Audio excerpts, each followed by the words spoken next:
Praise Lord.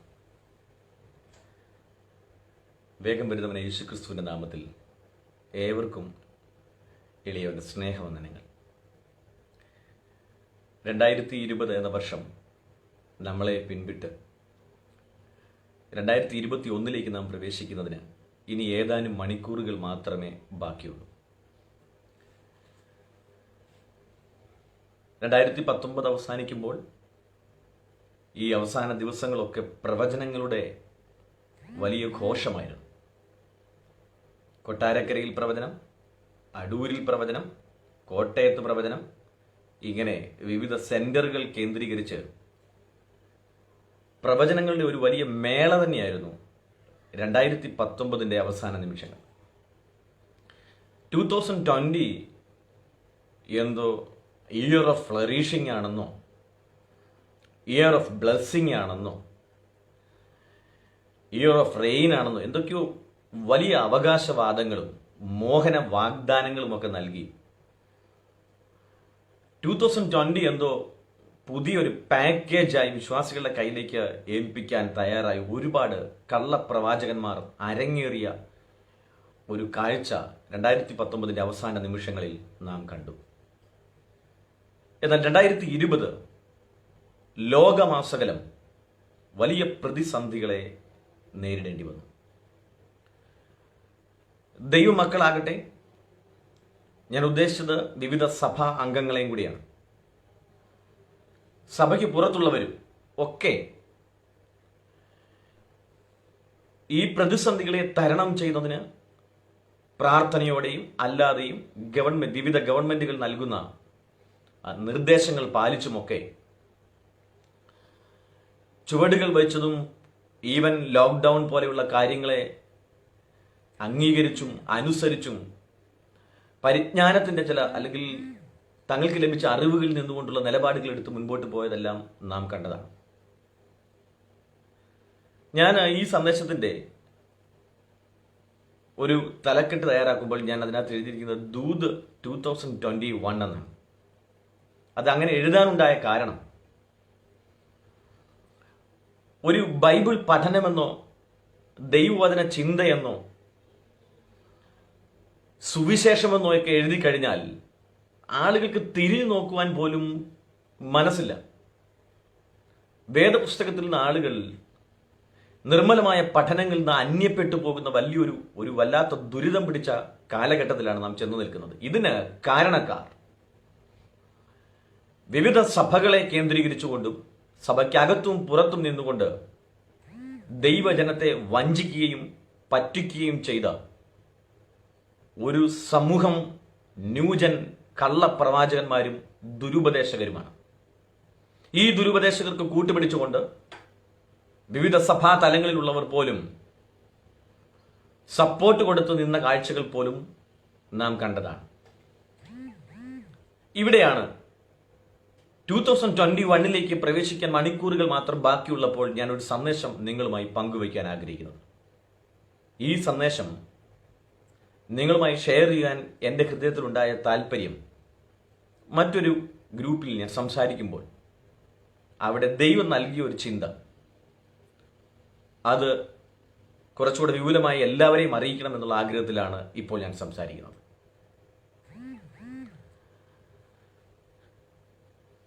നമ്മുടെ സമൂഹത്തിൽ ക്രൈസ്തവ ഗോളത്തിനിടയിൽ ദുരുപദേശകന്മാരും അഥവാ ദുരുപദേഷ്ടാക്കന്മാരും കള്ളപ്രവാചകന്മാരും വിതച്ച വിത്ത് വലിയ അപകടകരമായ ഒരവസ്ഥയിലേക്കാണ് നമ്മുടെ സമൂഹത്തെ, ക്രൈസ്തവ സമൂഹത്തെ, വിശ്വാസി സമൂഹത്തെ കൊണ്ടെത്തിച്ചിരിക്കുന്നത്. അത് സംബന്ധിച്ച് ചില കാര്യങ്ങൾ നിങ്ങളോട് സംസാരിപ്പാനും അപ്പോൾ തന്നെ 2021 സംബന്ധിച്ച് ഞാൻ മെൻഷൻ ചെയ്തതുപോലെ ഒരു സന്ദേശം നിങ്ങളുമായി പങ്കുവയ്ക്കുവാനും ഈ ധരണത്തിൽ ആഗ്രഹിക്കുന്നു. അതിനാധാരമായി ഒരു വേദഭാഗം നിങ്ങളുടെ ശ്രദ്ധയിൽ കൊണ്ടുവരുവാൻ ആഗ്രഹിക്കുന്നു. 2 പത്രോസ് 2-ാം അധ്യായം അതിൻ്റെ 1 മുതൽ 3 വരെയുള്ള വാക്യങ്ങൾ. എന്നാൽ കള്ളപ്രവാചകന്മാരും ജനത്തിന്റെ ഇടയിൽ ഉണ്ടായിരുന്നു. അങ്ങനെ നിങ്ങളുടെ ഇടയിലും ദുരുപദേഷ്ടാക്കന്മാർ ഉണ്ടാകും. അവർ നാശകരമായ മതഭേദങ്ങളെ നുഴയിച്ച് തങ്ങളെ വിലയ്ക്ക് വാങ്ങിയ നാഥനെ തള്ളിപ്പറഞ്ഞ് തങ്ങൾക്കു തന്നെ ശീഘ്ര നാശം വരുത്തും. അവരുടെ ദുഷ്കാമ പ്രവൃത്തികളെ പലരും അനുകരിക്കും. അവർ നിമിത്തം സത്യമാർഗം ദുഷിക്കപ്പെടും. അവർ ദ്രവ്യാഗ്രഹത്തിന്റെ കൗശലവാക്ക് പറഞ്ഞ് നിങ്ങളെ വാണിഭമാക്കും. അവർക്ക് പൂർവ്വകാലം മുതൽ ന്യായവിധി താമസിയാതെ വരുന്നു. അവരുടെ നാശം ഉറങ്ങുന്നതുമില്ല. അപ്പോസ്തലനായ പത്രോസ്, നമുക്കറിയാം പത്രോസിനെ കുറിച്ച് അദ്ദേഹം ഒരു മുക്കുവനായിരുന്നു. എന്നാൽ പത്രോസിന്റെ ചില പ്രസ്താവനകൾ പലപ്പോഴും കർത്താവായ യേശുക്രിസ്തു പോലും ശരിവെച്ചുകൊണ്ട് വളരെ ആഴത്തിൽ സത്യങ്ങൾ വെളിപ്പെടുത്തിക്കൊണ്ട്, അല്ലെങ്കിൽ മാർമിക തലങ്ങൾ വെളിപ്പെടുത്തിക്കൊണ്ട് പത്രോസ് വിവിധ ഘട്ടങ്ങളിൽ സംസാരിക്കുന്നത് നമുക്ക് കാണാൻ കഴിയും. എന്നാൽ പത്രോസ് ചില സന്ദർഭങ്ങളിൽ താൻ പറഞ്ഞിട്ടുള്ള വാക്കുകളിൽ നിന്ന് വ്യത്യസ്തമായ ചില വീക്ഷണങ്ങളിൽ പ്രവർത്തിക്കുന്നത് നമുക്ക് കാണാൻ കഴിയും. ഉദാഹരണം, കർത്താവായ യേശുക്രിസ്തുവിനെ കുറിച്ച് പത്രോസിന്റെ വാക്കുകൾ, യേശുക്രിസ്തു അവരോട് ചോദിച്ചു, നിങ്ങൾ എന്നെ ആരെന്ന് പറയുന്നു? പത്രോസിന്റെ വാക്ക്, മറുപടി, നീ ജീവനുള്ള ദൈവത്തിന്റെ പുത്രനായ ക്രിസ്തു. ഇതേ പത്രോസ് ഒരു ഘട്ടത്തിൽ യേശുക്രിസ്തുവിനെ തള്ളിപ്പറയുകയും തന്റെ പ്രവൃത്തിയെ സംബന്ധിച്ച് അവൻ പിന്നീട് അനുദപിക്കുകയും ചെയ്യുന്ന കാണാം. അപ്പൊ പത്രോസിനെ സംബന്ധിച്ചിടത്തോളം പത്രോസ് തന്റെ ജീവിതത്തിൽ തനിക്ക് ലഭിച്ച അറിവ്, പിതാവിൽ നിന്ന് അവന് ലഭിച്ച അറിവ്, കർത്താവ് യേശുക്രിസ്തു സാക്ഷ്യപ്പെടുത്തിയ വസ്തുതയാണ്. ലഭിച്ച അറിവ് അവന്റെ ഹൃദയത്തിൽ ഉള്ളപ്പോൾ തന്നെ അവന്റെ ജീവിതത്തിൽ ഒരു വീഴ്ച സംഭവിച്ച ഘട്ടത്തിൽ അവൻ പെട്ടെന്ന് അതിൽ നിന്ന് തിരിഞ്ഞു വരുവാനും അനുദപിച്ച് ദൈവസ്ഥാനിൽ വരുവാനും ഇടയായി. ഞാൻ ഈ ഭാഗം പറയുന്നത് എന്തുകൊണ്ടാണെന്ന് പറയാം. ഇത് ഈ സന്ദേശത്തിന്റെ അവസാനം നിങ്ങൾക്ക് എന്റെ മെസ്സേജ് കേൾക്കുന്നവർക്ക് ഉപകരിക്കും എന്ന് പ്രത്യാശിക്കുന്നു. അങ്ങനെ ആ പത്രോസ്, എന്തുകൊണ്ടാണ് പത്രോസ് അന്ന് നീ ജീവനുള്ള ദൈവത്തിന്റെ പുത്രനായ ക്രിസ്തു എന്ന യേശു ക്രിസ്തുവിനെ കുറിച്ച് സാക്ഷീകരിച്ചിട്ടും പത്രോസ് ഒരു ബാല്യക്കാരിയും സാധാരണക്കാരായ രണ്ടുപേരും അവനോട് നീയും അവരുടെ കൂട്ടത്തിലുള്ളവനല്ലയോ എന്ന് ചോദിച്ചപ്പോൾ പത്രോസ് തള്ളി പറഞ്ഞത് റീസൺ വേറൊന്നുമല്ല, അവനിൽ മാനുഷികമായ ചില ഭയം അവന്റെ അകത്തുണ്ടായി. എന്നാൽ പിന്നീട് പത്രോസിന്റെ പ്രസംഗം നമ്മൾ കാണുന്നത് പെന്തക്കോസ്ത് നാളിലാണ്. ദൈവത്തിന്റെ പരിശുദ്ധാത്മാവ് അവരുടെ മേൽ വരുമ്പോൾ അവർ ശക്തി ലഭിച്ചിട്ട്, ക്രിസ്തുവിന്റെ വാക്കുകൾ അനുസരിച്ച് ശക്തി ലഭിച്ച് അവർ ക്രിസ്തുവിന്റെ സാക്ഷികളായി യെരുശലേമിലും യഹൂദിയയിലും ശമരിയയിലും ഭൂമിയുടെ അറ്റത്തോളം എന്റെ സാക്ഷികളാകുമെന്ന് പറയുന്ന ക്രിസ്തുവിന്റെ വാക്ക് അർത്ഥവത്താൽ അവരുടെ ജീവിതത്തിൽ പ്രാവർത്തിക തലങ്ങളിൽ കൊണ്ടുവന്ന് നിവർത്തീകരിക്കപ്പെട്ട് പത്രോസ് ധൈര്യസമേതം യേശു ക്രിസ്തുവിനെ കുറിച്ച് സുവിശേഷിക്കുന്നത് നമുക്ക് കാണുവാൻ സാധിക്കും. അങ്ങനെ പരിശുദ്ധാത്മ ശക്തിയിൽ സംസാരിച്ചു വരുന്ന പത്രോസിന്റെ വിവിധ നിലപാടുകളിൽ, എഴുത്തുകളിൽ, ലേഖനങ്ങളിൽ ഏറ്റവും മാർമിക തലങ്ങളിൽ ആനുകാലിക പ്രസക്തി കൂടെയുള്ള ഒരു ഭാഗമാണ് നാം വായിച്ചത് 2 പത്രോസ് 2-ാം അധ്യായം 1 മുതൽ 3 വരെയുള്ള വാക്യങ്ങൾ. ആ വാക്യം നമുക്ക് ഒരിക്കൽ കൂടെ ശ്രദ്ധിക്കാം. എന്നാൽ കള്ളപ്രവാചകന്മാരും ജനത്തിന്റെ ഇടയിൽ ഉണ്ടായിരുന്നു. അങ്ങനെ നിങ്ങളുടെ ഇടയിലും ദുരുപദേഷ്ടാക്കന്മാർ ഉണ്ടാകും. ഇതാണ് 1-ാമത്തെ ഭാഗം. നോക്കുക, കള്ളപ്രവാചകന്മാരെ കുറിച്ച് പത്രോസ് പറയുമ്പോൾ പത്രോസിന്റെ വാക്കുകൾ തൊട്ടടുത്ത സെന്റൻസിൽ ദുരുപദേഷ്ടാക്കന്മാരെ കുറിച്ച് കൂടെ പറഞ്ഞു. ശ്രദ്ധിക്കണമേ, കള്ളപ്രവാചകന്മാരെ കുറിച്ച് പറഞ്ഞിട്ട് ജനത്തിന്റെ ഇടയിൽ കള്ളപ്രവാചകന്മാർ ഉണ്ടാകും എന്ന് പറഞ്ഞിട്ട് ഉണ്ടായിരുന്നു എന്നും നിങ്ങളുടെ ഇടയിലുള്ള വിഷയത്തെ മെൻഷൻ ചെയ്ത് പത്രോസ് പറയുമ്പോൾ പത്രോസ് അടുത്ത വാക്കിൽ പറയണം, അങ്ങനെ നിങ്ങളുടെ ഇടയിലും ദുരുപദേഷ്ടാക്കന്മാരുണ്ടാകും. അപ്പം ദുരുപദേഷ്ടാക്കന്മാരിലൂടെ വരുന്ന ടീച്ചിങ്, ദുരുപദേശം, ഈ ദുരുപദേശത്തിന്റെ ഇതൊരു കോയിന്റെ 2 വശം പോലെ, ഒരു വശത്ത് ദുരുപദേശം നിൽക്കുകയാണെങ്കിൽ മറുവശത്ത് കള്ളപ്രവചനവും നിലനിൽക്കുന്ന നമുക്ക് കാണാൻ കഴിയും. എന്ന് പറഞ്ഞു കഴിഞ്ഞാൽ ഒരു കോയിന്റെ 2 വശം പോലെ ദുരുപദേശവും കള്ളപ്രവചനവും നിൽക്കുന്നത് കാണാൻ കഴിയും. ഇന്നത്തെ ന്യൂജൻ ട്രെൻഡിൽ കള്ളപ്രവചനങ്ങൾ പറഞ്ഞുകൊണ്ട് നടക്കുന്ന ആളുകൾ അവരെ വ്യക്തമായി ഒരു നിരീക്ഷണം നടത്തിയാൽ നമുക്ക് മനസ്സിലാക്കാൻ കഴിയും, അവരെ ഈ കള്ളപ്രവചനങ്ങളിലേക്ക് നയിക്കുന്നതും അവർക്ക് കിട്ടുന്ന സോഴ്സും ദുരുപദേശങ്ങളുടെ പിന്നാമ്പുറങ്ങളിൽ നിന്നാണെന്ന് നമുക്ക് മനസ്സിലാക്കാൻ സാധിക്കും. അപ്പൊ കള്ളപ്രവാചകന്മാരെ കുറിച്ച് പത്രോസ് രേഖപ്പെടുത്തുന്നു. അതോടൊപ്പം തന്നെ ബന്ധിപ്പിച്ചുകൊണ്ട് ദുരുപദേഷ്ടാക്കന്മാരെ കുറിച്ചും പത്രോസ് വ്യക്തമാക്കുന്നു. ഇനി പത്രോസിന്റെ വാക്കുകൾ 2-ാം അധ്യായത്തിന്റെ 1 മുതൽ 3 വരെയുള്ള വാക്യങ്ങളിൽ നിന്ന് 5 പ്രധാന കാര്യങ്ങളെ പത്രോസ് ചൂണ്ടിക്കാണിക്കുന്നുണ്ട്. 5 പ്രധാന കാര്യങ്ങളെ. അതെന്താണ്? കള്ളപ്രവാചകന്മാരും ദുരുപദേഷ്ടാക്കന്മാരും അവരുടെ ചെയ്തികളാൽ, അവരുടെ പ്രവൃത്തികളാൽ തെളിയിക്കുന്ന 5 കാര്യങ്ങൾ. ഈ 5 കാര്യങ്ങൾ നമ്മുടെ ചുറ്റിൽ നിന്ന് ഞാൻ നിങ്ങൾക്ക് പരിചയപ്പെടുത്തുവാൻ ആഗ്രഹിക്കുന്നു. 1-ാമത്തെ കാര്യം, മതഭേദങ്ങളെ നുഴയിക്കുന്നവരായിരിക്കും. അവിടെ വ്യക്തമായി അങ്ങനെ എഴുതിയിട്ടുണ്ട്. അവർ നാശകരമായ മതഭേദങ്ങളെ നുഴയിച്ച് തങ്ങളെ വിലയ്ക്ക് വാങ്ങിയ നാഥനെ തള്ളിപ്പറഞ്ഞു. 2 പോയിന്റാണ് അത്. അതിലെ ഒന്നാമത്തെ പോയിന്റ് മതഭേദങ്ങളെ നുഴയിക്കുന്നവരായിരിക്കും. നമുക്കറിയാം, കുറച്ചു കാലം മുമ്പ് പെന്തക്കോസ്തിൽ നിന്ന് തങ്ങളുടെ കാര്യസാധ്യം നടക്കാതെ ഇറങ്ങിപ്പോയി അവർ ഒരു പുതിയ ഗ്രൂപ്പ് ഉണ്ടാകുകയും അതിന് ഗ്ലോറിയസ് ഗോസ്പൽ എന്നൊരു പേരിടുകയും ചെയ്ത്, അല്ലെങ്കിൽ അവരുടെ കൂട്ടത്തിൽ കുറച്ച് കള്ളപ്രവാചകന്മാരോട് കൂട്ടുചേർന്ന് ഈ ആളുകൾ കഴിഞ്ഞ നാളിൽ നടത്തി വന്ന പ്രവൃത്തികളിൽ വളരെ ശ്രദ്ധേയമായ ഒരു കാര്യമാണ് മതഭേദങ്ങളെ നുഴയിക്കുക എന്നുള്ളത്. അതിനുവേണ്ടി പല വിധത്തിലുള്ള തട്ടിപ്പുകൾ നടത്തിയിട്ടുണ്ട്. ചില പ്രത്യേക ഗ്രൂപ്പുകളെ ക്രിയേറ്റ് ചെയ്ത് അവരുടെ പിന്നിൽ നിന്ന് വ്യാജ അഡ്മിൻസ് കളിച്ചുകൊണ്ട് ഫേക്ക് ഐഡികളിൽ നിന്നുകൊണ്ട് മതഭേദങ്ങളെ നുഴയിക്കുവാനും ദൈവസഭയ്ക്കെതിരെ, ദൈവമക്കൾക്കെതിരെ, ദൈവദാസന്മാർക്കെതിരെ മറ്റു മതവിഭാഗങ്ങളിൽ നിന്ന് പ്രതിസന്ധികൾ ഉണ്ടാക്കുവാനും ഇത്തരം കള്ളന്മാർ ശ്രമിച്ചിട്ടുണ്ട് എന്നുള്ളത് യാഥാർത്ഥ്യമാണ്. ഞാൻ ചില വിഭാഗങ്ങളെ ടാഗ് ചെയ്ത് അവരുടെ പേര് ചെയ്ത് സംസാരിക്കുന്നില്ല എന്നേ ഉള്ളൂ. ഇനിയും ഈ മതഭേദങ്ങളെ നുഴയിക്കുക എന്ന് പറയുന്ന വിഷയത്തിന്റെ വ്യത്യസ്തമായ ചില വീക്ഷണകോണുകളുണ്ട്. അത് വേറൊന്നുമല്ല, നമ്മുടെ ഇടയിൽ പ്രശ്നങ്ങൾ ഉണ്ടാക്കുന്ന, പ്രതിസന്ധികൾ ഉണ്ടാക്കുന്ന, ഭിന്നിപ്പുണ്ടാക്കാൻ ശ്രമിക്കുന്ന, ദുരുപദേശം വിളമ്പാൻ ശ്രമിക്കുന്ന, വചനവിരുദ്ധമായ ആശയങ്ങൾ വിതയ്ക്കുവാൻ ശ്രമിക്കുന്ന തട്ടിപ്പുകാർ എപ്പോഴും ദൈവസഭയ്ക്കെതിരെ ഏതെങ്കിലും ഒരു ഗ്രൂപ്പിനെ തിരിച്ചു നിർത്താൻ വേണ്ടി ശ്രമിക്കുകയും അതിന് അവരുമായി യാതൊരു ബന്ധവുമില്ലാത്ത ഒരു ഗ്രൂപ്പിന്റെ വക്താക്കളാണ് അവരെന്ന് സ്വയം അവകാശപ്പെട്ടുകൊണ്ട് പെന്തക്കോസ്തിനും ദൈവസഭയ്ക്കുമെതിരെ ചില ദുഷ്പ്രവൃത്തികൾ കഴിഞ്ഞ നാളുകളിൽ ചെയ്തു വരുന്നത് ലോകമാസകലം ദൈവജനം കണ്ടുകൊണ്ടിരിക്കുകയാണ്. യാക്കോബക്കാരുമായിട്ട് ഒരു ബന്ധമില്ലെങ്കിലും ഞാൻ യാക്കോബക്കാരനാണ് അവകാശപ്പെടുക. അവസരം പോലെ കത്തോലിക്കനാകുക, അവസരം പോലെ സുറിയാനിക്കാരനാകുക, അവസരം പോലെ എത്തിയസ്റ്റ് ആകുക, അവസരം പോലെ യൂണിവേഴ്സലിസത്തിന്റെ വക്താവാകുക, അവസരം പോലെ ദുരുപദേശങ്ങൾ ഓരോന്നിനെയും പ്രൊമോട്ട് ചെയ്ത് വിവിധ ആളുകളെ കൂട്ടുപിടിച്ച് ഏതു വ്യാജനെ കൂട്ടുപിടിച്ചാലും ദൈവജനത്തിനും ദൈവസഭയ്ക്കുമെതിരെ പ്രവർത്തിക്കുക എന്നുള്ളത് മതഭേദങ്ങളെ നുഴയിക്കുന്ന ദുരുപദേഷ്ടാക്കന്മാരുടെ തൊഴിലാണ്. അപ്പൊ ദുരുപദേഷ്ടാക്കന്മാരുടെ ഒന്നാമത്തെ പ്രവൃത്തി അപ്പോസ്തലനായ പത്രോസ് ചൂണ്ടിക്കാണിക്കുന്നത് അവർ മതഭേദങ്ങളെ നുഴയിക്കുന്നവരായിരിക്കും. ഇവിടെ ഒരു കാര്യം കൂടെ ശ്രദ്ധേയമായി നാം ചിന്തിക്കേണ്ടതുണ്ട്.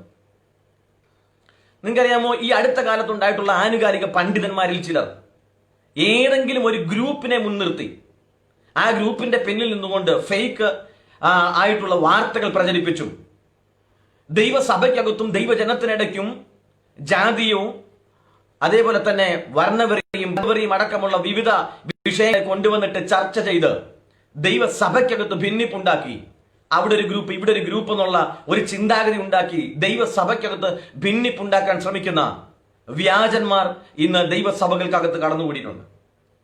രക്ഷിക്കപ്പെട്ട ദൈവമക്കളോട്, ദൈവദാസന്മാരോട്, ശുശ്രൂഷകരോട്, എന്റെ ഈ ശബ്ദം കേൾക്കുന്നവരോട് എനിക്ക് പറയാനുള്ളത്, ജാതീയമോ വർണ്ണ സംബന്ധമായോ വർഗസംബന്ധമായോ വിഭാഗങ്ങൾ സംബന്ധമായോ ഗ്രൂപ്പ് സംബന്ധമായോ നിറസംബന്ധമായോ ഏതെങ്കിലും തരത്തിൽ അത് പണത്തിന്റെയോ പ്രശസ്തിയുടെയോ അധികാരത്തിന്റെയോ ഏതെങ്കിലും തലം ഉപയോഗിച്ചുകൊണ്ട് നിങ്ങളുടെ ഇടയിൽ ഭിന്നിപ്പുണ്ടാക്കുന്ന ഏതെങ്കിലും വഞ്ചകന്മാരുണ്ടെങ്കിൽ അവരെ തിരിച്ചറിഞ്ഞ് രക്ഷപ്പെടുക, അവരിൽ നിന്ന് ഒഴിഞ്ഞുകൊള്ളുക എന്നൊരു അപേക്ഷ എനിക്ക് നിങ്ങളോടുണ്ട്. അതുകൊണ്ട് പറയട്ടെ, ദൈവസഭയ്ക്കകത്ത് വിഭിന്ന ഗ്രൂപ്പുകളില്ല. പാനൽ രാഷ്ട്രീയമൊക്കെ ഏകദേശം മലിനമായി പോകുന്നത് ഈ ഒരു കാരണത്താലാണ്. ദൈവസഭയ്ക്കകത്ത് വിവിധ ഗ്രൂപ്പുകൾ ഉണ്ടെന്നും ഞങ്ങളാണ് ഇതെല്ലാം ചെയ്തതെന്ന് അവകാശപ്പെടുന്ന തരത്തിലുള്ള വ്യർത്ഥ പഠിപ്പിക്കലുകൾ ഉണ്ടാക്കാനൊക്കെ ശ്രമിക്കുന്നത് രക്ഷിക്കപ്പെടാത്തവരുടെയും ദുരുപദേഷ്ടാക്കന്മാരുടെയും തൊഴിലാണ്. പ്രിയപ്പെട്ട ദൈവമക്കളെ, നാം ഒന്നാണെന്നും ക്രിസ്തുവിന്റെ ശരീരമാകുന്ന ഏക ശരീരത്തിന്റെ അവയവങ്ങളാണ് നാം എന്നും ക്രിസ്തു എന്ന ഏക പുരുഷന് അതായത് നിർമ്മല കന്യകയായി ഒറ്റ സഭ, ഒരു സഭയേ ഉള്ളൂ, ആ സഭയുടെ വക്താവാണെന്നും ഇതിനകത്ത് ഗ്രൂപ്പുകളിയോ അത് ഏതെങ്കിലും ജാതിയോ മതമോ വർണ്ണമോ വർഗമോ എന്തു പറഞ്ഞു ഒരു കാര്യവും പറഞ്ഞ് ഇതിനകത്ത് ഗ്രൂപ്പുകളി പാടില്ല. അപ്പോൾ ദുരുപദേഷ്ടാക്കന്മാരുടെ ഒന്നാമത്തെ തൊഴിൽ അവർ മതഭേദങ്ങളെ നുഴയിക്കുന്നവരാണ്. ഈ മതഭേദങ്ങളെ നുഴയിക്കുന്നതിന്റെ വിവിധ വശങ്ങളായി ജാതിയവും അതേപോലെ തന്നെ വിവിധ വരങ്ങൾ, ഇതിനിടയ്ക്ക് ഇനി പാരമ്പര്യം പറഞ്ഞു, ഞങ്ങൾ ഇത്ര കൊല്ലം മുൻപ് വന്നവരാ, ഞങ്ങൾ ആ പാരമ്പര്യമുള്ളവരാ, ഞങ്ങൾ ഇങ്ങനെ പാരമ്പര്യമുള്ള ഇന്ന ആളിന്റെ പിന്തുടർച്ചക്കാരാണ്, ഞങ്ങളാണ്, ഒരു വിഭാഗം പറയുന്നു ഞങ്ങളാണ് നവോത്ഥാനം കൊണ്ടുവന്നത്. ഇങ്ങനെയൊക്കെ വിവിധ തെറ്റായ പഠിപ്പിക്കലുണ്ടാക്കി ദൈവസഭയ്ക്കകത്ത് ഭിന്നിപ്പുണ്ടാക്കാൻ ശ്രമിക്കുന്ന ദുരുപദേഷ്ടാക്കന്മാരെ ദൈവജനം തിരിച്ചറിയേണ്ടതാണ്. Praise the Lord. ഇനി രണ്ടാമത്തെ കാര്യം, തങ്ങളെ വിലയ്ക്ക് വാങ്ങിയ നാഥനെ തള്ളിപ്പറയുന്നവർ. കർത്താവായ യേശു ക്രിസ്തുവിനെ പ്രസംഗിച്ച്, അതായത് ക്രിസ്തുവിനെ കുറിച്ച് പ്രസംഗിച്ചു തുടങ്ങിയിട്ട് യേശു ക്രിസ്തുവിനെ ഉയർത്താനാണെന്ന് പറഞ്ഞു ഇന്ന് യേശു ക്രിസ്തുവിനെ അവഹേളിക്കുകയും ആക്ഷേപിക്കുകയും ചെയ്യുന്ന പാസ്റ്റർ എന്ന പേര് വെച്ച് നടക്കുന്നവരുണ്ട്, ലീഡർ എന്ന പേര് വെച്ച് നടക്കുന്നവരുണ്ട്.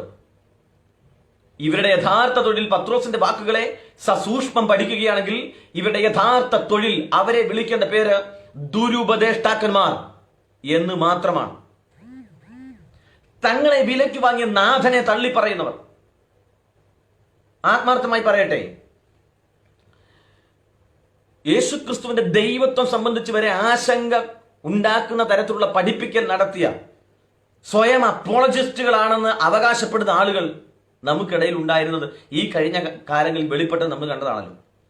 യേശുക്രിസ്തു ദൈവത്വം ഉണ്ട് എന്ന് പറയുകയും എന്നാൽ യേശുക്രിസ്തു ഏകസത്യ ദൈവം അല്ല എന്ന് പറയുകയും ചെയ്യുന്ന ഒരു വിഭാഗത്തെ നാം കണ്ടത്.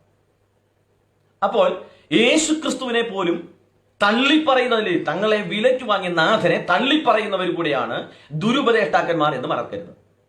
യേശുക്രിസ്തുവിന്റെ ദൈവത്തെ സംബന്ധിച്ച് നിന്ദ്യവും പരിഹാസ്യവുമായ ആശങ്കാജനകമായ വാദങ്ങളും തർക്കങ്ങളുമായി, ആശയങ്ങളുമായി, തട്ടിപ്പ് വാദങ്ങളുമായി നിങ്ങളുടെ അടുക്കൽ വരുന്ന ദുരുപദേഷ്ടാക്കന്മാരെ നിങ്ങൾ ശ്രദ്ധിച്ചു കൊള്ളേണ്ടതാണ്. മൂന്നാമത്തെ കാര്യം, അവരുടെ ദുഷ്കാമ പ്രവൃത്തികൾ പലരും അനുകരിക്കുന്ന രീതിയിൽ അവർ ചെയ്തികൾ നടത്തും. സ്തോത്രം പറഞ്ഞ് മദ്യപിക്കാമെന്ന് പറയുന്ന തലത്തിൽ ചില വാദഗതികൾ ഉയർന്നു വന്നത് നമ്മൾ കണ്ടതാണ്.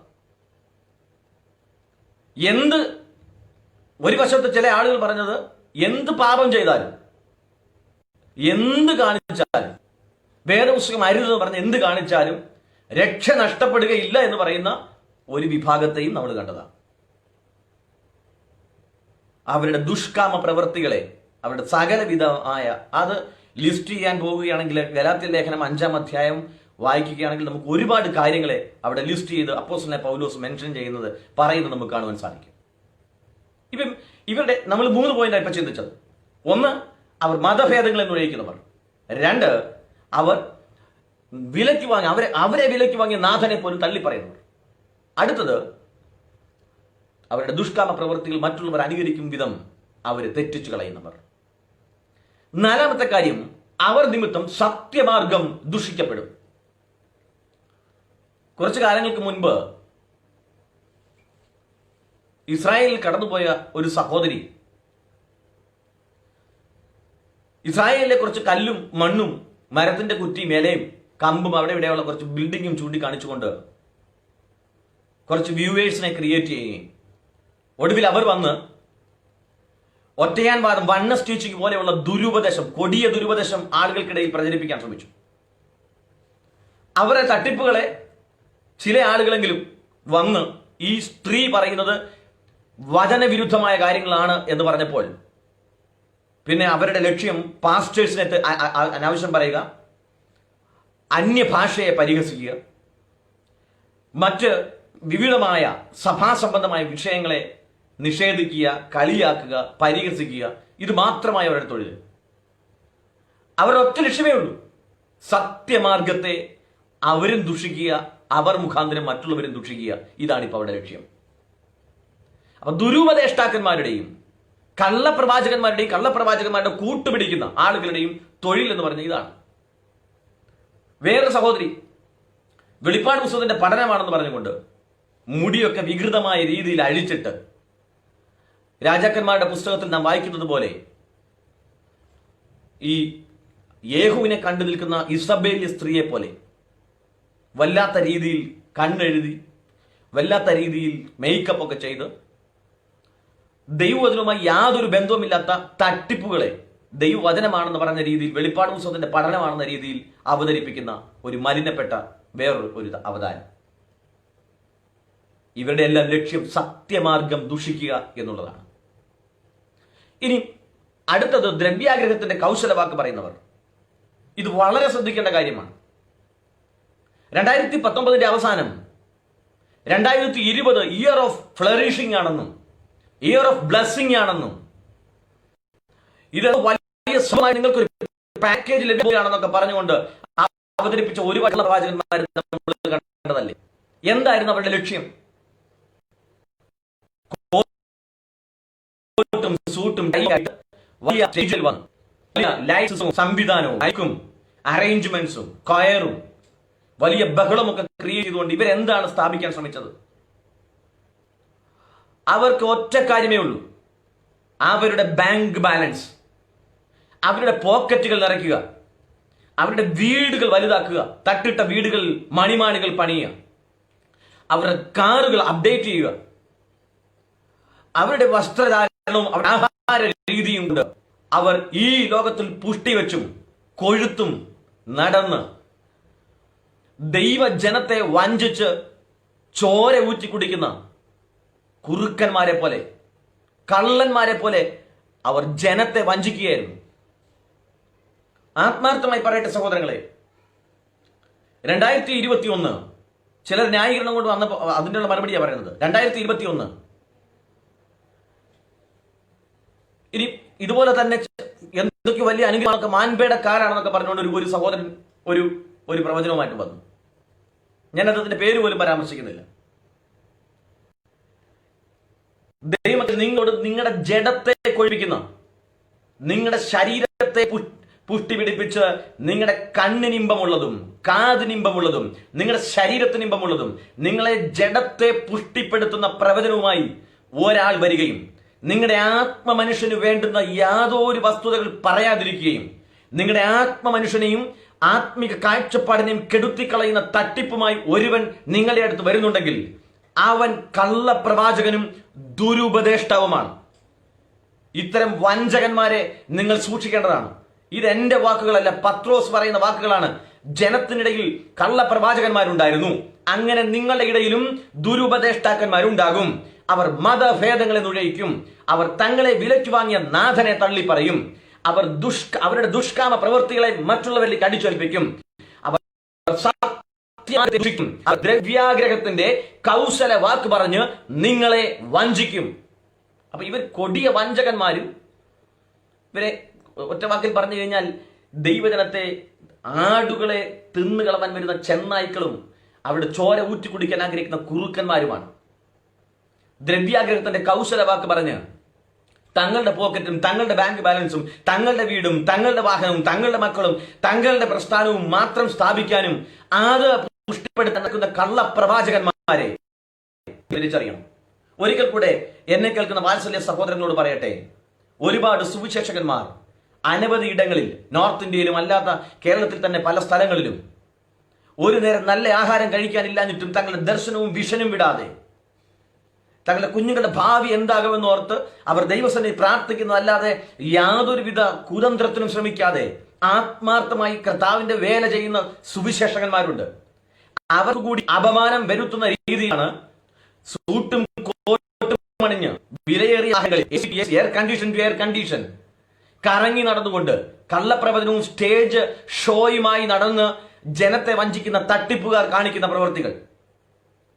അതുകൊണ്ട് നിങ്ങൾ ആർക്കു വേണ്ടി പ്രാർത്ഥിക്കണമെന്നും ആരെ കേൾക്കണമെന്നും ആരുടെ പിന്നാലെയാണ് നിങ്ങൾ സഞ്ചരിക്കേണ്ടതെന്നും ആരെയാണ് നിങ്ങളുടെ വീടുകളിൽ കൈക്കൊള്ളേണ്ടതെന്നും ആരുടെ വാക്കുകളാണ് നിങ്ങൾ കേൾക്കേണ്ടതെന്നും ആരെയാണ് നിങ്ങൾ അംഗീകരിക്കേണ്ടതെന്നും ചിന്തിക്കാൻ, തിരിച്ചറിയുവാൻ നിങ്ങൾ വിശുദ്ധ വേദപുസ്തകത്തെയും നിങ്ങളുടെ കാര്യസ്ഥനായ ദൈവത്തിന്റെ പരിശുദ്ധാത്മാവിനെയും ആശ്രയിക്കേണ്ടതാണ്. അല്ലാതെ സ്റ്റേജ് ഷോ കണ്ടും നോട്ടീസ് കണ്ടും റേറ്റിംഗ് കണ്ടും ഒരുത്തന്റെ കോട്ടും സൂട്ടും അവന്റെ വേഷവിധാനങ്ങളും അവന്റെ ഭാഷയും അവന്റെ പ്രകടനവും കണ്ട് നിങ്ങൾ പുറകെ പോയി വഞ്ചിക്കപ്പെടരുത്. ദ്രവ്യാഗ്രഹത്തിന്റെ കൗശലവാക്ക് പറഞ്ഞ് നിങ്ങളെ പറ്റിച്ച് അവർ അവരുടെ കാര്യം സാധിച്ച് കടന്നുപോകും. നിങ്ങൾ വലിയ പ്രതിസന്ധികളാണ് പോകും. നിങ്ങൾക്കറിയാമോ, ഇത്തരം കള്ളപ്രവാചകന്മാരുടെ കൂടെ പോയി മുടിഞ്ഞുപോയ ആളുകളുണ്ട്. എന്നിട്ട് അവരെ ഇവർ ഭീഷണിപ്പെടുത്തുന്നുമുണ്ട്. എത്ര കാര്യങ്ങൾ നമ്മൾ കേട്ടതാ, എത്ര അനുഭവങ്ങൾ നമ്മൾ കണ്ടതാ.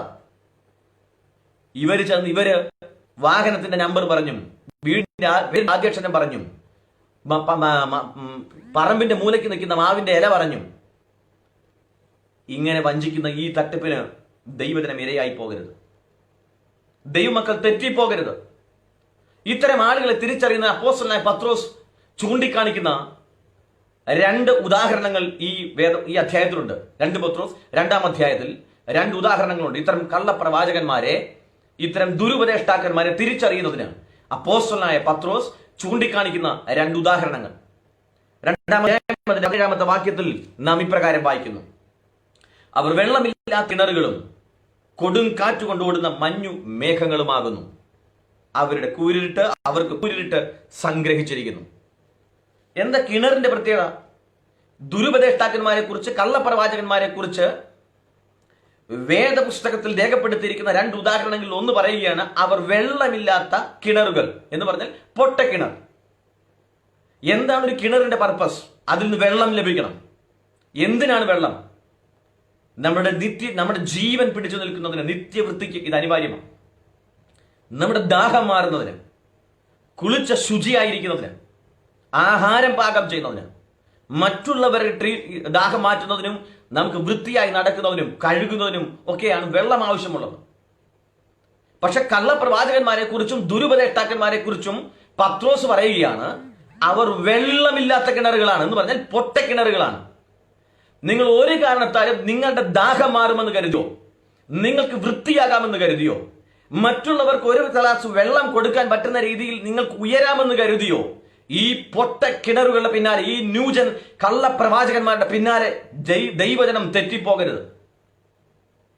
2021 പ്രവേശിക്കുമ്പോൾ എനിക്ക് നിങ്ങളോട് പറയാനുള്ള ദൂത്, ന്യൂജൻ കള്ളപ്രവാചകന്മാരെ തിരിച്ചറിഞ്ഞ് അവരോട് അകലം പാലിച്ച് ദൈവവചനത്തിനും പരിശുദ്ധാത്മാവിനും കീഴ്പ്പെട്ട് ക്രിസ്തുവിന്റെ നാമത്താൽ വേർതിരിക്കപ്പെട്ട് പിതാവിന്റെ നാമത്തെ മഹത്വപ്പെടുത്തി ജീവിക്കുന്ന ഒരു നല്ല ക്രിസ്തീയ, നല്ല ദൈവ പൈതലായി നിങ്ങൾ മാറണം.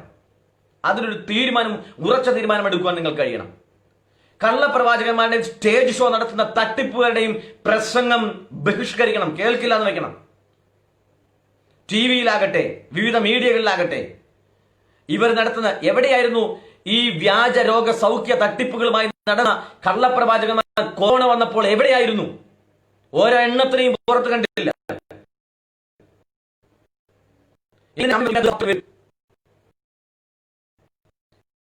എന്നിട്ട് നടന്നിട്ടില്ലാത്ത കുറെ വ്യാജങ്ങൾ സാക്ഷ്യങ്ങളായിട്ട് അവതരിപ്പിക്കും. ദൈവത്തിന്റെ കയ്യിൽ പ്രവചനമുണ്ട്. ദൈവം തന്റെ ഭക്തന്മാരിൽ, ശുശ്രൂഷകരിൽ അപ്പോസ്തലന്മാരായും പ്രവാചകന്മാരായും ഉപദേഷ്ടാക്കന്മാരായും ഇടയന്മാരായും സുവിശേഷകന്മാരായും ശുശ്രൂഷ നൽകിയിട്ടുണ്ട്. അത് ദൈവസഭയിലുള്ള ദൈവജനത്തിന്റെയും ദൈവസഭയുടെ പ്രവർത്തനങ്ങൾ സംബന്ധിച്ചുമുള്ള വളർച്ചയ്ക്കും പുരോഗതിക്കുമായി നൽകപ്പെട്ടിരിക്കുന്നതാണ്. അല്ലാതെ ഈ കള്ളപ്രവാചക പ്രസ്ഥാനം മോടി പിടിക്കുന്നതിനോ സംഘടനോ ഇവരുടെ ബാങ്ക് ബാലൻസ് ഉയർത്തുന്നതിനോ നിങ്ങളെ ദേഹത്തിൽ കൊഴിപ്പിക്കാനുള്ളതല്ല. നിങ്ങളുടെ ആത്മമനുഷ്യനെ പണിയുന്നതാണ് ദൈവവചനം നൽകുന്ന ശുശ്രൂഷ. അതുകൊണ്ട് ഇവിടെ വെള്ളമില്ലാത്ത കിണറുകൾ എന്ന് അവരെ വിളിക്കുമ്പോൾ തിരിച്ചറിയുക, നിങ്ങളുടെ ദാഹം മാറ്റാൻ ഈ കള്ളപ്രവാചകന്മാർക്കും ഈ ദുരുപദേഷ്ടാക്കന്മാർക്കും പറ്റില്ല. പകരം നിങ്ങളുടെ ദാഹം ഇരട്ടിപ്പിക്കും. എങ്ങനെയാണെന്നറിയാമോ? നിങ്ങളെ മോഹന വാഗ്ദാനങ്ങൾ പറഞ്ഞ് ഇപ്പൊ നടക്കും, നാളെ നടക്കും, ഈ നിമിഷം നടക്കും എന്നൊക്കെ പറഞ്ഞ് നിങ്ങളെ അവർ വഞ്ചിക്കും. നിങ്ങൾ അടുത്ത പ്രശ്നം കേൾക്കാൻ പോകും. കുറെ തട്ടിപ്പ് സയൻസ്. നിങ്ങൾ വിചാരിക്കും എന്തോ സംഭവിക്കാൻ പോകുകയാണെന്ന്. Nothing going to be happen. ഇവരുടെ പിന്നാലെ പോകുന്ന നിങ്ങൾ വഞ്ചിക്കപ്പെടും. 2021 നിങ്ങൾ ഇത്തരം ദുരുപദേഷ്ടാക്കന്മാരെ, ദൈവവചനത്തിന്റെ അസ്തിത്വമുള്ള പഠനങ്ങളെ അതിൽ ആശ്രയിച്ച് ദുരുപദേഷ്ടാക്കന്മാരെ ഒഴിവാക്കി കളയുന്ന, കംപ്ലീറ്റ്ലി അവരുടെ ഒരു മെസ്സേജ് പോലും കേൾക്കാതെ വണ്ണം ഇവരെ ഒഴിവാക്കി നിർത്തുന്ന ഒരു അനുഭവത്തിലേക്ക് ദൈവമക്കൾ, ദൈവജനം കടന്നു വരേണ്ടതാണ്.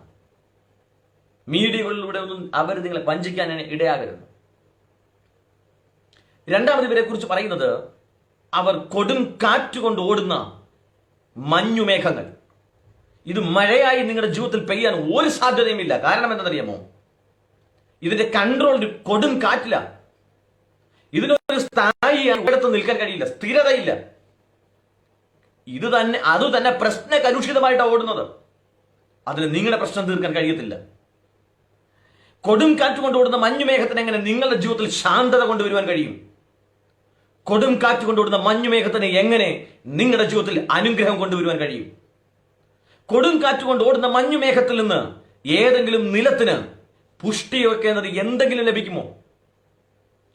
ഓർക്കുക, അവരെ കുറിച്ച് വേദപുസ്തകം പറയുന്നത് അവർക്ക് കൂരിട്ട് സംഗ്രഹിച്ചിരിക്കുന്നു. അങ്ങനെയാണെങ്കിൽ അടുത്ത പോയിന്റ്, എങ്ങനെയാണ് അവർ നിങ്ങളുടെ ജീവിതത്തിൽ വരും? അപ്പൊ അവർക്ക് നിങ്ങളുടെ ദാഹം മാറ്റാൻ കഴിയില്ല, നിങ്ങളെ വൃത്തിയാക്കുവാൻ കഴിയില്ല, നിങ്ങൾക്ക് സമാധാനം തരുവാൻ കഴിയില്ല, നിങ്ങൾക്ക് വെള്ളം തരുവാൻ കഴിയില്ല, വെളിച്ചം തരുവാൻ കഴിയുകയില്ല. അപ്പോസ്തലനായ പത്രോസ് വളരെ വ്യക്തമായിട്ടാണ് കള്ളപ്രവാചകന്മാർക്കും ദുരുപദേഷ്ടാക്കന്മാർക്കും എതിരെ സംസാരിച്ചിട്ടുള്ളത്. 5 കാര്യങ്ങൾ 1 മുതൽ 3 വരെയുള്ള വാക്യങ്ങളിൽ പത്രോസ് വ്യക്തമാക്കി. ന്യായവിധിയുടെ ചില ഉദാഹരണങ്ങളൊക്കെ പത്രോസ് ഈ അധ്യായത്തിൽ പറയുന്നുണ്ട്. ഞാൻ ആ ഭാഗമെല്ലാം സ്കിപ്പ് ചെയ്ത് ചില ഭാഗങ്ങൾ മാത്രമാണ് നിങ്ങളോട് സംസാരിക്കുന്നത്. അതിന്റെ റീസൺ അത് ലോങ് ടൈം മെസ്സേജ് ആകാതിരിക്കാൻ വേണ്ടിയാണ്. 1 മുതൽ 3 വരെയുള്ള ഭാഗങ്ങളിൽ പത്രോസ് പറയുന്നത് 5 പ്രധാന കാര്യങ്ങൾ. ദുരുപദേഷ്ടാക്കന്മാരും കള്ളപ്രവാചകന്മാരുമായവർ ചെയ്യുന്ന 5 പ്രവർത്തികൾ. 1, മതഭേദങ്ങളെ നുഴയിക്കുന്നവർ, വിഭിന്നത ഉണ്ടാക്കുന്നവർ. 2, തങ്ങളെ വിലയ്ക്ക് വാങ്ങി നാഥനെ ഉപേക്ഷിക്കുന്നവർ, യേശു ക്രിസ്തുവിന് വിരോധമായി സംസാരിക്കുന്നവർ, യേശു ക്രിസ്തുവിന്റെ ഉപദേശങ്ങൾക്ക് വിരോധമായി സംസാരിക്കുന്നവർ, യേശു ക്രിസ്തുവിന്റെ സഭയ്ക്ക് വിരോധമായി സംസാരിക്കുന്നവർ. 3-ാമത്തെ പോയിന്റ്, അവരുടെ ദുഷ്കാമ പ്രവർത്തികൾ മറ്റുള്ളവർ അനുകരിക്കുമാർ അവരെ വഞ്ചിക്കുന്നവർ. സ്തോത്രം ചെയ്ത് മദ്യപിക്കാം എന്ന് പറഞ്ഞത് ഈ അവസരത്തിൽ നാം തിരിച്ചറിയേണ്ടതാണ്. അടുത്തത്, സത്യമാർഗം ദുഷിക്കുന്നവർ. ഞാൻ പറഞ്ഞല്ലോ, കുറെ കള്ളപ്രവാചകിമാരും കുറെ ഇന്ന് യെരുശലേമിൽ പോയച്ച് യെരുശലേമിലെ കല്ലും മണ്ണും ഒക്കെ ചൂണ്ടിക്കാണിച്ചുകൊണ്ട്, നിങ്ങളൊന്ന് ചിന്തിച്ചു നോക്കി, കേരളത്തിലെ മണ്ണും യെരുശലേമിലെ മണ്ണും തമ്മിൽ എന്താ വ്യത്യാസം? അവിടെ വാരി തിന്നോ? അവിടുത്തെ മരത്തിന്റെ കുറ്റി കൊണ്ടുവന്ന് നിങ്ങളുടെ വീടിന്റെ മൂല പ്രതിഷ്ഠിച്ചാൽ നിങ്ങൾക്ക് രക്ഷ കിട്ടുമോ? യെരുശലേമിലെ ഏതെങ്കിലും മതിലിൽ ചെന്ന് നിങ്ങൾ തലയിടിച്ചാൽ നിങ്ങൾക്ക് രക്ഷ കിട്ടുമോ? എന്നിട്ട് ഇതെല്ലാം കാണിച്ചുകൊണ്ട് അവസാനം കൊണ്ടുവരുന്നത് ഒരു പൈശാചിക തത്വത്തിലാണ്. തൃത്വനിഷേധവും ദൈവസഭയുടെ ആരാധനയും ദൈവസഭയുടെ നടത്തിപ്പിനെയും ഒക്കെ പരിഹസിക്കുന്ന രീതിയിൽ സത്യമാർഗം ദുഷിച്ച ഇസബേലിയ വ്യാപാരമുള്ളവർ. അടുത്തത്, ദ്രവ്യാഗ്രഹത്തിന്റെ കൗശലവാക്ക് പറയുന്നവർ. സ്റ്റേജ് ഷോകളിൽ നിങ്ങളെ ഇത്തരം വഞ്ചകന്മാർ വഞ്ചിക്കാൻ ഇടയാകരുത്, പറ്റിക്കുവാൻ ഇടയാകരുത്. ഇത്തരം തട്ടിപ്പുകളെ ദൈവമക്കൾ തിരിച്ചറിയുക. അവരെ കുറിച്ച് പത്രോസ് ഉദാഹരണ സഹിതം ചൂണ്ടിക്കാണിച്ച പ്രധാനപ്പെട്ട 2 കാര്യങ്ങളാണ് പിന്നീട് നാം ചിന്തിച്ചത്. അവർ വെള്ളമില്ലാത്ത കിണറുകൾ, പൊട്ടക്കിണറുകൾ. പൊട്ടക്കിണറിന്റെ സ്വഭാവം നമുക്കറിയാം. ദർശനം കെടുത്തി കളയുവാൻ ഉപയോഗിക്കപ്പെടുന്ന ഒരു ഏരിയയാണ്. അല്ലെങ്കിൽ ദർശനം ഉള്ളവനെതിരെ പോരാടുവാൻ ശത്രു ഉപയോഗിക്കുന്ന ഒരു മേഖലയാണ് പൊട്ടക്കിണർ. ജോസഫിന്റെ അനുഭവം നമുക്കറിയാം. പക്ഷെ ജോസഫിനെ പോലെ ഒരുവന് അവന്റെ ദർശനം കെടുത്തി കളയുവാൻ ആ പൊട്ടക്കിണർ ഒരു കാര്യമല്ല. അതുകൊണ്ട് ഇത്തരം വഞ്ചകന്മാർക്കിടയിൽ ഇന്ന് നിങ്ങളുടെ ദർശനവും എന്ന ബോധ്യമുള്ളവർ ഈ സന്ദേശം നിങ്ങൾ പൊട്ടക്കിണർ പുറത്തു വരണം. ഇനിയും പ്രതിസന്ധികൾ വരാം, പക്ഷെ നിങ്ങളെ ദൈവം മാനിക്കുന്ന ഒരു ദിവസം വരും. അതുകൊണ്ട് പൊട്ടക്കിണറെന്ന് അല്ലെങ്കിൽ വെള്ളമില്ലാത്ത കിണറുകളെന്ന് പത്രോസ് രേഖപ്പെടുത്തിയ കള്ളപ്രവാചകന്മാരെയും ദുരുപദേഷ്ടാക്കന്മാരെയും നിങ്ങൾ ഒഴിവാക്കിക്കൊള്ളുക. അവർക്ക് നിങ്ങളുടെ ദാഹം തീർക്കുവാൻ സാധ്യമല്ല. കൊടുങ്കാറ്റ് കൊണ്ടുപോടുന്ന ഈ മഞ്ഞുമേഘങ്ങൾക്ക് നിങ്ങളുടെ ജീവിതത്തിൽ ശാന്തത വേണ്ടിയില്ല. അവരുടെ ജീവിതത്തിന് ദൈവം കൂരിട്ട് സംഗ്രഹിച്ചു വെച്ചിരിക്കുകയാണ്. അവർക്ക് നിങ്ങൾക്ക് വെളിച്ചം. അതുകൊണ്ട് വാത്സല്യ സഹോദരങ്ങളെ, 2021 പ്രവേശിക്കുമ്പോൾ എനിക്ക് നിങ്ങളോട് പറയാനുള്ള സന്ദേശം, ദയവായി കഴിഞ്ഞ നാളുകളിൽ ന്യൂജൻ പ്രവാചകന്മാരും ദുരുപദേഷ്ടാക്കന്മാരും ജനത്തെ വഞ്ചിച്ച് നടത്തിയ പ്രസംഗങ്ങളും തട്ടിപ്പുകളും നിങ്ങൾ തിരിച്ചറിഞ്ഞ് 2021 നിങ്ങൾ ഉപദേശത്തെ തിരിച്ചറിയേണ്ടത് ദൈവവചനത്തിന്റെ സന്ദേശങ്ങളെ, മെസ്സേജുകളെ നിങ്ങൾ തിരിച്ചറിയേണ്ടത് 3 പ്രധാന തലങ്ങളിൽ നിന്നുകൊണ്ടാണ്. ഒന്ന്, ദൈവവചനത്തിൽ. രണ്ട്, ദൈവത്തിൽ നിന്ന്, അതായത് പിതാവ്, പുത്രൻ, പരിശുദ്ധാത്മാവ്. അതിൽ പരിശുദ്ധാത്മാവ് ഇന്ന് നിങ്ങളുടെ കാര്യസ്ഥനായുണ്ട്. അപ്പോൾ ഒന്ന്, ദൈവവചനത്തിൽ നിന്ന്. രണ്ട്, പരിശുദ്ധാത്മാവിൽ നിന്ന്, അഥവാ ദൈവത്തിൽ നിന്ന്. മൂന്ന്, ദൈവമാക്കി വെച്ചിരിക്കുന്ന അനുഭവമുള്ള, ഉപദേശപ്രകാരമുള്ള, ദൈവസഭയുടെ തത്വങ്ങളിലുള്ള യഥാർത്ഥ ശുശ്രൂഷകന്മാരിൽ നിന്ന്. അവരിൽ അപ്പോസ്തലരും പ്രവാചകന്മാരും ഇടയന്മാരും ഉപദേഷ്ടാക്കന്മാരും സുവിശേഷകന്മാരും ദൈവസഭയുടെ ശുശ്രൂഷകരിൽ നിന്ന്. 2021 നിങ്ങളുടെ ജീവിതത്തിൽ അനുഗ്രഹമാകട്ടെ. ദൈവവചന പ്രകാരം പരിശുദ്ധാത്മാവ് അഥവാ ദൈവത്തിൽ നിന്ന്, യഥാർത്ഥ ശുശ്രൂഷകളിൽ നിന്ന്, ദൈവവചനത്തിൻ്റെ മാറ്റമില്ലാത്ത സന്ദേശങ്ങളും സത്യങ്ങളും ഗ്രഹിച്ച് നിങ്ങളുടെ ആത്മമനുഷ്യനെ പണിത് ഒരു അനുഗ്രഹിക്കപ്പെട്ട ക്രിസ്തീയ ജീവിതം കാഴ്ചവെപ്പാൻ ദൈവം നിങ്ങളെ സഹായിക്കട്ടെ. 2021 ഒരുപക്ഷെ 2020 ഉണ്ടായതിനേക്കാൾ വലിയ പ്രതികൂലങ്ങൾ വരാം. ഒരു ദൈവവേദന ഭയപ്പെടാൻ ഒന്നുമില്ല. കാരണം അപ്പോസ്തലനായ പൗലോസ് പറഞ്ഞ വാക്ക് ശ്രദ്ധിക്കുക: എനിക്ക് ജീവിക്കുന്നത് ക്രിസ്തുവും മരിക്കുന്നത് ലാഭവുമാകുന്നു. ഇവിടെ ഇനി എന്ത് പ്രശ്നം വന്നാലും, എന്ത് പ്രതികൂലം വന്നാലും, കൊറോണയല്ല, COVID-19 അല്ല, അതിന്റെ വകഭേദങ്ങൾ ഇനി മാറി മാറി പുതിയത് എന്തു വന്നാലും നിങ്ങൾക്ക് ഭയപ്പെടാനില്ല. റീസൺ, നിങ്ങൾ രക്ഷിക്കപ്പെട്ടവരാണെങ്കിൽ നിങ്ങളുടെ മരണം ഒരു ലാഭമാണ്, ജീവൻ ക്രിസ്തു. അപ്പോൾ നമുക്ക് ജീവിക്കുന്നത് ക്രിസ്തു, മരിക്കുന്നത് ലാഭം. പിന്നെ എന്തിനാണ് ഇത്തരം കാര്യങ്ങളെക്കുറിച്ച് നമുക്ക് ഭയം? കാരണം നാം രക്ഷിക്കപ്പെട്ട ദൈവമക്കളാണ്. ദൈവകരങ്ങളെ ഏൽപ്പിച്ചു കൊടുക്കാം. കള്ളപ്രവചനങ്ങളെ ഒഴിയാം, ദുരുപദേശങ്ങളെ, ദുരുപദേഷ്ടാക്കന്മാരെ ഒഴിയാം. തിരുവചനത്തിലും പരിശുദ്ധാത്മാവിലും ആശ്രയിച്ച് ദൈവമാക്കി വെച്ചിരിക്കുന്ന അനുഗ്രഹിക്കപ്പെട്ട ശുശ്രൂഷകളിൽ ദൈവവചനം കേൾക്കാം. നിങ്ങൾ തന്നെ പ്രാർത്ഥനയിലും ദൈവവചനത്തിലും മുറ്റിരിക്കുക. ദൈവം നിങ്ങളെ അനുഗ്രഹിക്കും. എന്തെല്ലാം വന്നാലും നമുക്ക് ഭയപ്പെടാനില്ല. നമ്മുടെ പ്രാണപ്രിയന്റെ വരവേറ്റം അടുത്തിരിക്കുന്നു. ക്രിസ്തുവിൽ മരിക്കുന്ന ഒരു ഭക്തനെ സംബന്ധിച്ചിടത്തോളം അവന്റെ പുനരുത്ഥാനത്തിന്റെ ശക്തി സകല ലോകത്തിലും ആർക്കും തടയുവാൻ സാധ്യമല്ലാത്തതാണ്. ആകയാൽ ക്രിസ്തുവിൽ ഉറച്ച് അനുഗ്രഹിക്കപ്പെട്ട ക്രിസ്തീയ ജീവിതത്തിന്റെ വക്താക്കളാകുക. ദൈവം എല്ലാവരെയും ധാരാളമായി അനുഗ്രഹിക്കട്ടെ. Thank you.